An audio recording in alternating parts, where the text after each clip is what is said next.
तो तन की जाने मन की जाने जाने चित्त की चोरी, और बात प्रभु से कहा छिपी जके हाथ विश्व की।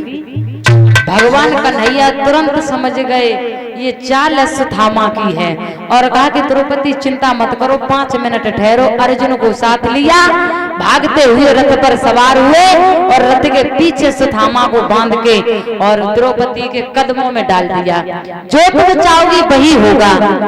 लेकिन द्रौपदी ने देखा, जो अश्वत्थामा था ना वो एक ब्राह्मण था। अश्वत्थामा एक ब्राह्मण था।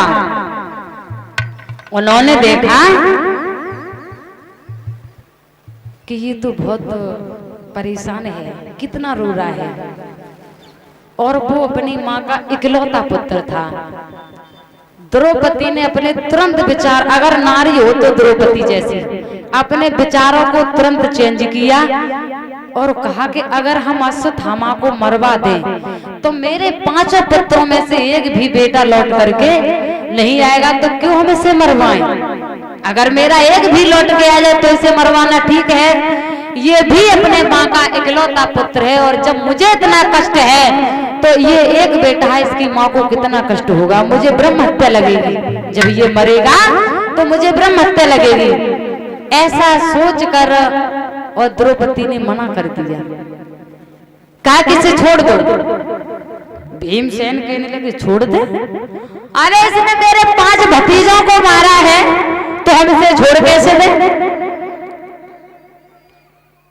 द्रौपदी ने कहा इसके प्राणों की हम भीख मांग रहे हैं, इसे मारो मत, क्योंकि इसके मारने से मेरा कोई भी बेटा लौट करके नहीं आएगा। और द्रौपदी ने उसे छुड़वा दिया।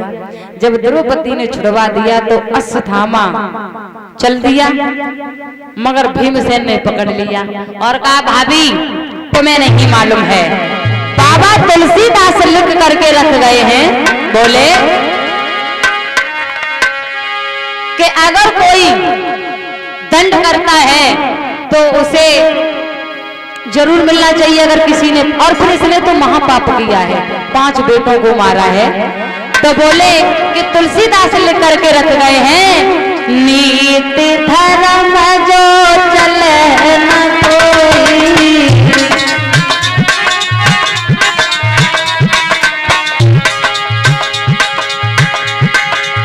नीति धर्म जो चले न कोई, ताय मारन कछु दोष न होई।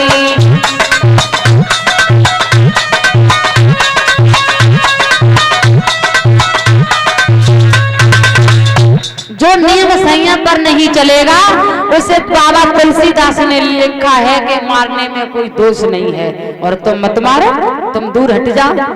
बीच सिर में चौराया निकाल दिया और भीमसेन ने अपनी तलवार उठाई, तलवार की नोक से अश्वत्थामा के सिर को चीरकर और उसके अंदर से तेज मणि को निकाल लिया।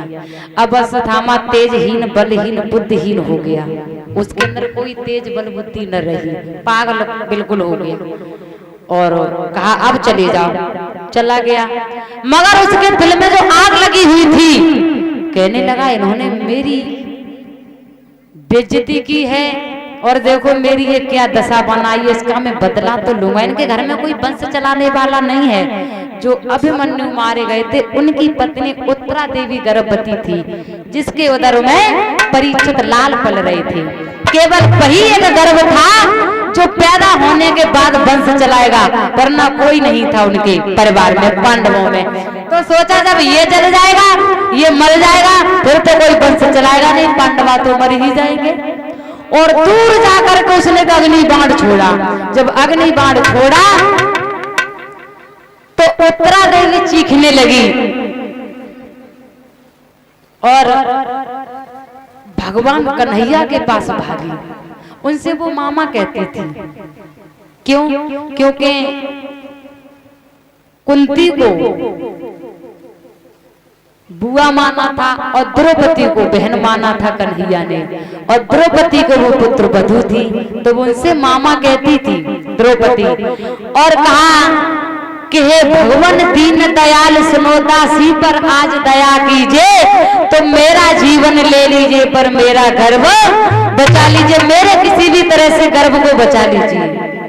लेकिन भगवान कन्हैया मोहन बोले खल द्रोणी ने ये अंतिम शस्त्र चलाया है, इस कुल का वंश मिटाने को ये अग्नि बाण एक अश्वत्थामा का काम है, किसी और का नहीं है। अब लोग बताते हैं कि अपनी माँ के उदर में ही परीक्षित को भगवान के दर्शन हो गए थे, ये हकीकत है। क्यों हो गए थे? जब वो गर्भ जल चुका था, उधर में पेट में अग्नि बच रही थी, तो जब उत्तरा देवी कन्हैया के पास भागी तो उन्होंने एक रूप धारण किया, वो उत्तरा देवी उधर में प्रवेश करेगा जो परीक्षित में प्राणों को डाला। गर्भ तो जल चुका था और एक रूप से अश्वत्थामा को पकड़ा। जब क्योंकि परीक्षित का अवतार ही भगवान का अवतार है, भगवान का ही अवतार है।